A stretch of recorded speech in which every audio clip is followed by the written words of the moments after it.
American president Donald Trump ഒന്നിനു പിറകെ ഒന്നായി ഞെട്ടിക്കുന്ന തീരുമാനങ്ങളുമായി ശ്രദ്ധ നേടുകയാണ്.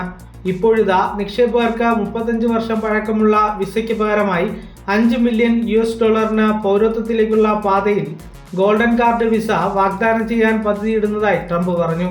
ഈ പദ്ധതി ഗ്രീൻ കാർഡിന്റെ മാതൃകയിലായിരിക്കും. എന്നാൽ ഇത് അധിക ആനുകൂല്യങ്ങൾ നൽകും. ഇത് അമേരിക്കൻ പൗരത്വം നേടാനുള്ള വഴി തുറക്കും. ഈ പദ്ധതി അടുത്ത 2 ആഴ്ചയ്ക്കുള്ളിൽ ആരംഭിക്കുമെന്നും പാർലമെന്റിന്റെ അംഗീകാരം പോലും ആവശ്യമില്ലെന്ന് US പ്രസിഡന്റ് പറഞ്ഞു.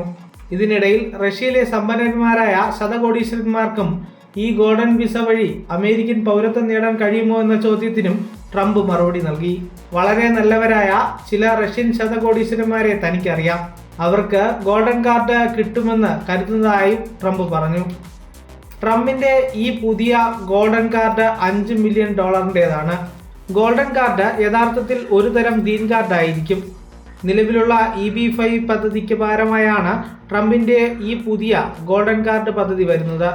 ഇതിലൂടെ വിദേശ നിക്ഷേപകർക്ക് അമേരിക്കൻ ബിസിനസ്സുകളിൽ നിക്ഷേപിച്ച് ഗ്രീൻ കാർഡ് നേടാൻ കഴിയും. News means entertainment and entertainments. Meets news. Watch SAC News. നേരിന്റെ വാർത്തകൾ നിങ്ങളുടെ വിരൽത്തുമ്പിലെത്താനായി സാഗ് ന്യൂസ് ചാനൽ സബ്സ്ക്രൈബ് ചെയ്തും ഷെയർ ചെയ്തും ഒരു ശരിയായ മാധ്യമ നിലപാടിനൊപ്പം നിൽക്കാൻ ഞങ്ങൾ നിങ്ങളെ ക്ഷണിക്കുന്നു.